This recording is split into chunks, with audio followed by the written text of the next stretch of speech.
नमस्कार, बहुत स्वागत है आपका। आप देख रहे हैं प्रदेश का प्रश्न, आपके साथ मैं हूं आसिफ शेख। सागर जिले में एक युवक ने सोशल मीडिया पर लाइव आकर सुसाइड कर लिया। युवक ने प्रेम प्रसंग के चलते फांसी लगा ली। युवक ने वीडियो में युवती के परिजनों पर प्रताड़ित करने का आरोप लगाया है। शादी का झांसा देकर धोखे की बात कही है। युवक और युवती सोशल मीडिया के लिए वीडियो बनाते थे। दोनों के कई वीडियो सोशल मीडिया पर हैं। इससे पहले आपको नरसिंहपुर की घटना याद होगी, जहां एक शख्स ने एक ट्रेनी नर्स की बेरहमी से हत्या कर दी थी। आज सवाल यही है कि ये कैसे रिश्ते हैं यहां पर। हम एक खास पैनल से इनके जवाब जानने की कोशिश करेंगे, लेकिन सबसे पहले एक रिपोर्ट देखते हैं।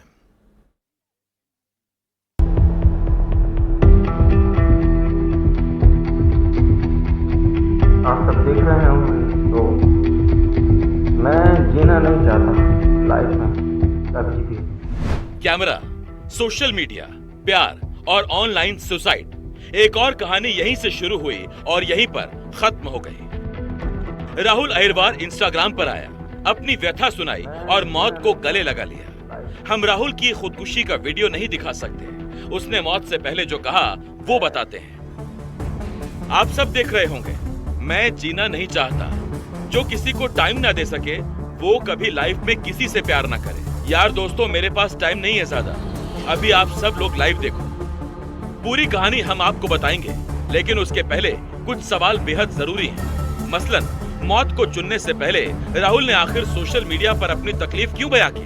क्या इसके बाद उसमें मौत का डर चला गया क्योंकि उसने जानवी पर आरोप लगाकर बदला पूरा कर लिया? ये वीडियो, ये रील, लाइव खुदकुशी, क्या इसी फितूर ने एक और जिंदगी खत्म कर दी?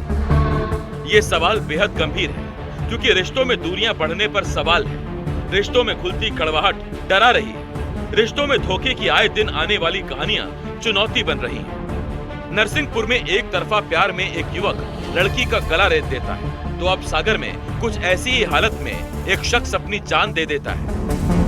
बहरहाल, मौत से पहले राहुल अहिरवार का आरोप था कि एक महिला से उसे प्रेम हुआ। महिला ने उससे शादी का वादा किया, लेकिन इसके बाद उसने धोखा दे दिया। मेरे लड़का से वो बोलती थी कि मैं आपके साथ शादी करूंगी। उसके बाद मुझे पता नहीं इन दोनों की क्या बीच में बात हुई। फिर उसके बाद में मेरे बेटे ने आत्महत्या कर ली। आत्महत्या 22 तारीख की है। मैं जड़ुआ खेरे गई थी भंडारों करने। मुझे कोई पता नहीं दिया मेरे बेटे ने। उसके बाद उस लड़की का, आपकी लड़की के पास कॉल वॉल आया था क्या? उसका कॉल आया बाद आखिरी टाइम। उसके बाद में मेरे बेटे ने आत्महत्या की। राहुल के परिजनों ने यूट्यूबर जानवी साहू पर गंभीर आरोप लगाए हैं। राहुल के भाई का कहना है, जानवी अक्सर घर आया जाया करती थी, राहुल के साथ बाहर आती जाती थी। 2 जून को राहुल का जन्मदिन था। उस दिन भी जानवी घर आई और राहुल के साथ उज्जैन घूमने गए। कहती थी कि हम शादीशुदा नहीं हैं, ठीक है। बाद में पता चला कि इसके 2 बच्चे हैं और ये शादीशुदा है। अब ये बात सत्य है कि नहीं है, इसके बारे में हमें कुछ पता भी नहीं है, ठीक है। और लास्ट बात इसकी 8:30 बजे हमसे हुई। उस दिन हमने इसको 10-12 बार कॉल किया। राहुल से बात होती रहती, कुछ नहीं छुपाता था हमसे। हमने बहुत छोटे छोटे से पाला है इनको, ठीक है। उसके बाद में कहने लगा, भैया जानवी का कॉल आ रहा है, हम अभी थोड़ी देर बाद तुम्हें फ़ोन कर रहे हैं। फिर उसका कॉल नहीं आया। लाइव देखा हमने बहुत लोगों को फ़ोन लगाया कि भैया ऐसी ऐसी बात है, अब जाके देख लो। मोहल्ले में पार्षदगण आए, पार्षद गए उधर से, उनको फ़ोन लगाया, फिर चले गए। वो देखा तो तब तक वो मर चुका था। फिलहाल पुलिस आत्महत्या के कारणों की तहकीकात में जुटी है। पूरे केस में जानवी की भूमिका की भी जांच की जा रही है। फरियादी केशव अहिरवार द्वारा एक चौकी पर सूचना दी गई थी कि राहुल पिता दीपराज अहिरवार नाम के लड़के ने फांसी लगा ली है। उसको उसके भाई के द्वारा सूचना दी गई थी कि इंस्टाग्राम पर वो कोशिश कर रहा है फांसी लगाने की। जाके उसके घर पर देखा जाए तो जब वो उसके घर गया था तो वो मृत अवस्था में फांसी पे लटका पाया गया। इसकी रिपोर्ट पर चौकी में मर्ग कायम करके जांच में लिया गया है। परिवारजनों के कथनों की तस्दीक करके जो भी साक्ष्य होगा उसको एकत्रित किया जाएगा और उस एकत्रित साक्ष्य के आधार पर वैधानिक कार्रवाई की जाएगी। जरा फिर से सोचिए, मौत से पहले राहुल क्या कहता है? जो किसी को टाइम ना दे सके वो कभी लाइफ में किसी से प्यार ना करे। अक्सर लगता है सारी समस्या की जड़ ही यही से है। हमारे पास ऑनलाइन बहुत टाइम है, सोशल मीडिया पर हम 24 घंटे मुस्तैद हैं, लेकिन अपनों और शायद अपने लिए भी टाइम नहीं है। हम खुद को भी भूल गए हैं, तभी तो अपनी अनमोल जिंदगी को खत्म कर रहे हैं। वीडियो से ही हमारा वजूद शुरू हो रहा है और कई बार वीडियो पर ही खत्म हो रहा है। एनडीटीवी के लिए सागर से हनी दुबे की रिपोर्ट।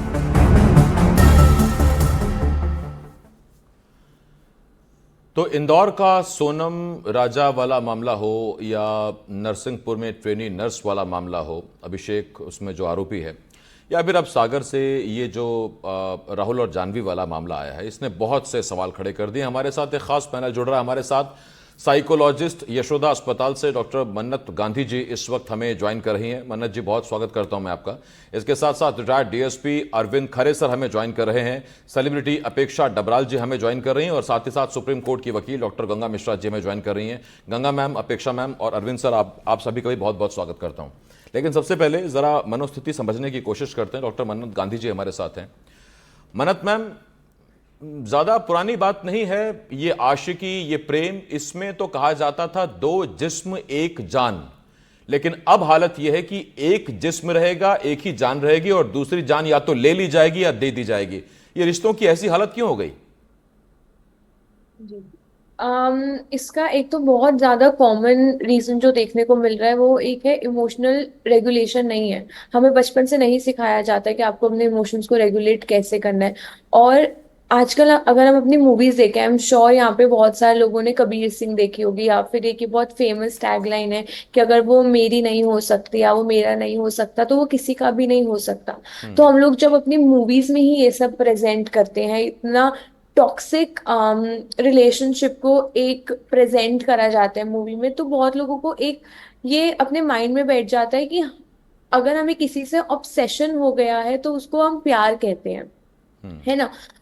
इसका और भी बहुत सारे रीजंस हैं, जैसे कि लोग अपने मेंटल हेल्थ पे ध्यान नहीं देते हैं कि अगर उनको प्रॉब्लम हो रही है या फिर अभी कोई प्रॉब्लम होनी स्टार्ट हुई है तो वो कोई थेरेपिस्ट पे जाए, वो कोई साइकोलॉजिस्ट पे जाए, वो वहां से हेल्प ले। लोग वहां पे हेल्प लेना प्रेफर ही नहीं करते हैं।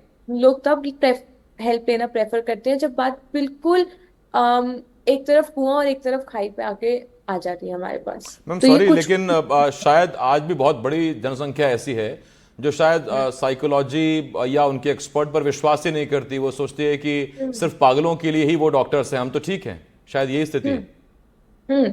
ये बहुत ज्यादा कॉमन है लोगों में। अगर कोई थेरेपिस्ट के पास आता है, कोई साइकोलॉजिस्ट के पास आता है, कोई साइकेट्रिस्ट के पास जाता है, तो लोग उसको बोल देते हैं तुम तो पागल हो, या तुम इतना पैसे क्यों दे रहे हो किसी से बात करने के लिए। पर लोग ये नहीं समझते कि जिनके पास वो जा रहे हैं वो एक ट्रेन्ड प्रोफेशनल है वहां पर, जो उनकी प्रॉब्लम्स को एक रूट कॉज से सॉल्व करेंगे।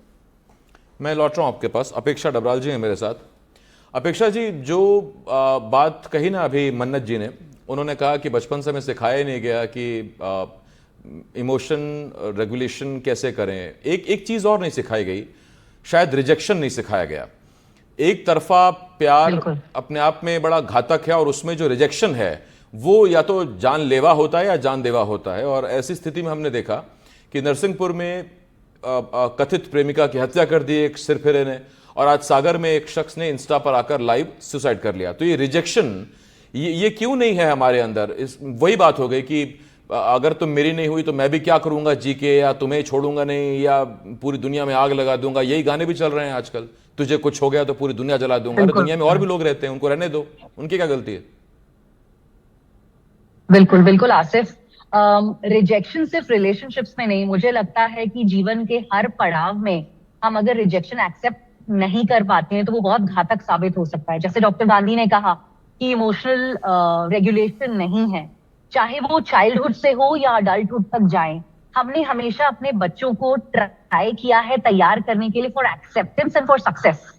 हमने फेलियर और रिजेक्शन के लिए कभी भी रेडी नहीं किया है। जिस तरीके से सोशल मीडिया ने पूरी तरह से हमें एनगल्फ करके रखा हुआ है, virtual life has actually become the reality. अगर बाहर से 50 फॉलोअर्स मिलते हैं वो एक्सेप्ट करते हैं, बिकॉज इस केस में भी यही था, they were a couple on social media, और जिस तरीके से उस लड़के ने अपनी लाइफ एंड की, that also was live on social media. तो कहीं ना कहीं पे वैलिडेशन का बहुत बड़ा इशू आ जाता है, एक्सटर्नल वैलिडेशन। मेरे माँ बाप क्या कहते हैं, मैं क्या सोचता हूँ, उससे फर्क नहीं पड़ता।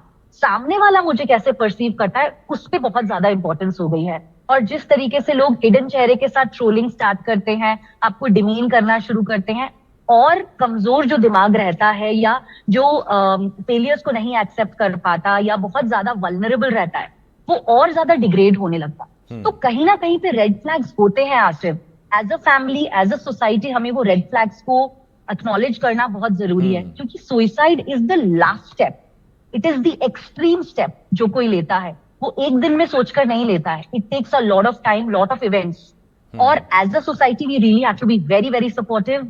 अगर आपका हाथ टूटता है, हड्डी टूटती है, तो आप एक फ्रैक्चर स्पेशलिस्ट के पास जाते हैं। तो जब ब्रेन में हल्का सा फ्रैक्चर होता है, थॉट्स में हल्का सा क्रैक आता है, तो you have to go to a professional.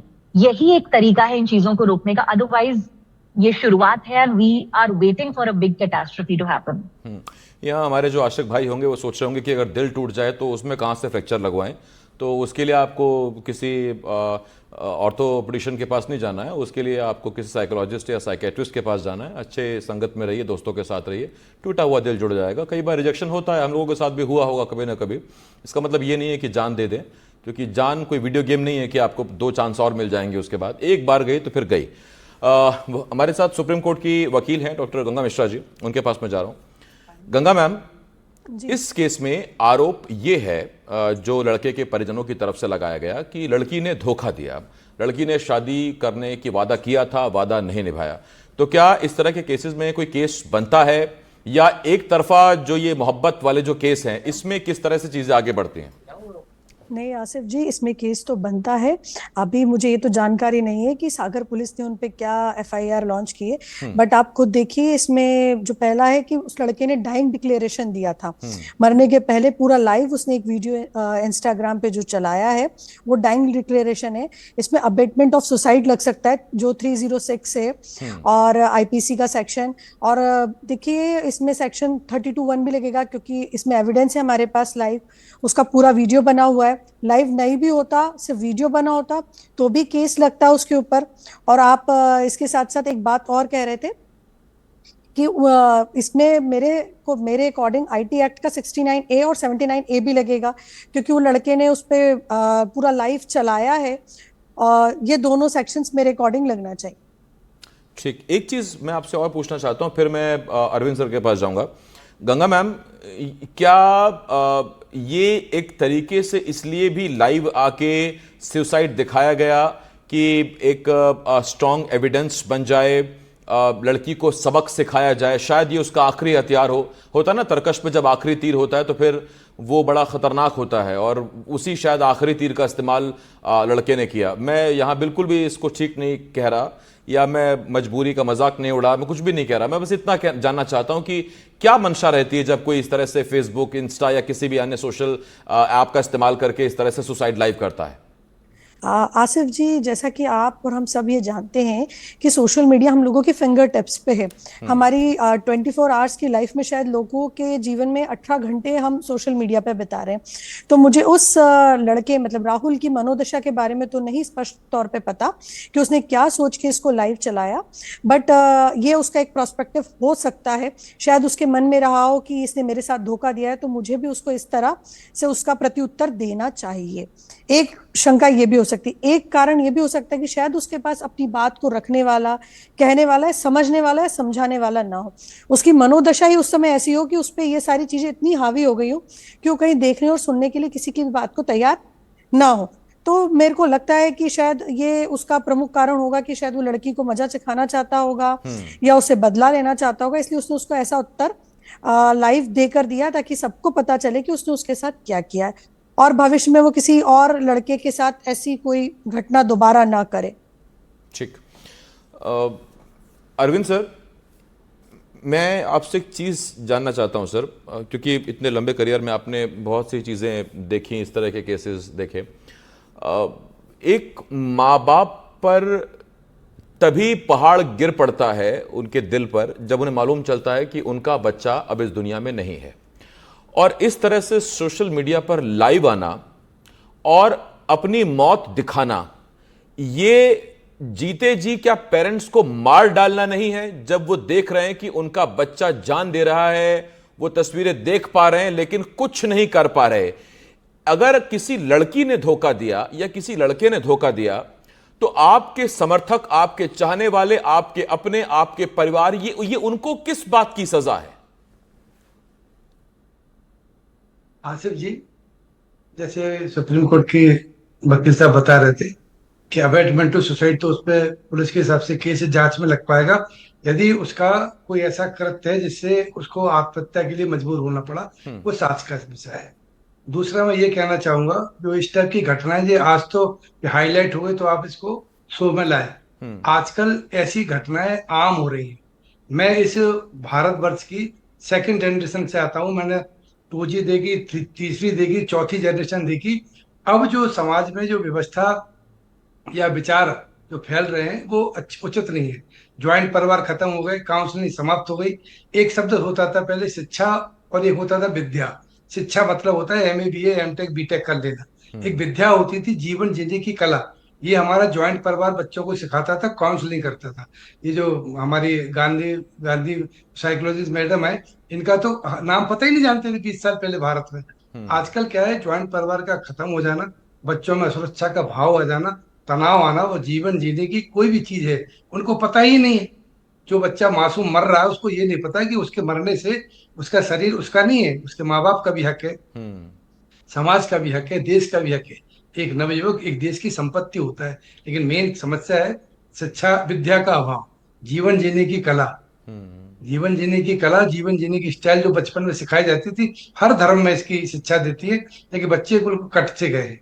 माँ बाप लिमिटेड फैमिली हो गई है, न्यूक्लियर फैमिली हो गई है, बातचीत कर नहीं पाते, माँ बाप अपनी रोजी रोटी में लगे रहते हैं, बच्चे को कुछ असुरक्षा और ना समझी के कारण ये काम होता है। और इसमें बहुत ही दुख भरी घटना है आजकल समाज में। ये ठीक ये बात है मैं सर, तो ये आपके आपसे कुछ आपके कहने से ही माध्यम मुझे से 2-3 एग्जांपल याद आ गए। रिजेक्शन आप आपके बच्चों को माध्यम कैसे से सिखा निवेदन सकते हैं? करना अगर चाहूंगा अगर आसिफ आपका जी। छोटा बच्चा है, वो किसी चीज के लिए, खिलौने के लिए, किसी खाने की चीज के लिए अगर वो आपसे जिद कर रहा है और अगर आप एक बार भी उसको मना नहीं करते, तो यकीन मानिए आपका बच्चा बड़े होकर रिजेक्शन नहीं झेल सकता। अगर वो बच्चा किसी चीज के लिए कुछ कह रहा है आपसे और आप उसे अगर इग्नोर नहीं कर सकते, या आप उसे अगर जरा से ये नहीं कह सकते कि बेटा 2 मिनट बाद बात करेंगे हम, आप उसको फुल उसको अटेंशन देते हैं, तो इसका मतलब आपका बच्चा कभी रिजेक्शन नहीं झेल पाएगा, क्योंकि आपने उसको माहौल नहीं दिया। और तीसरा जो सर कह रहे थे अभी, अरविंद सर, नानी दादी वो जब कहानी सुनाया करती थी रात में सोते हुए, वो कहानियां केवल कहानियां नहीं होती थी, उन कहानियों में संदेश होते थे, उन कहानियों में मोराल होता था, उन कहानियों में महापुरुषों की जीवनी हुआ करती थी, बहुत से संदेश हुआ करते थे। वो अब सब खो गई हैं। अब नानी दादी सिर्फ गर्मी की छुट्टियों तक सीमित रह गई, उससे ज़्यादा उनकी वैलिडिटी या उनका रिचार्ज पैक होता नहीं आज के ज़माने में। एक सवाल मैं मन्नत मैम से ज़रूर पूछूंगा। मन्नत मैम, ये इंस्टा और रील के दौर में हर चीज़ बड़ी क्विक है, क्विक प्यार हो जाना, क्विक शादी हो जाना, क्विक डिवोर्स हो जाना, quick ex wife ex husband, नया क्विक शादी।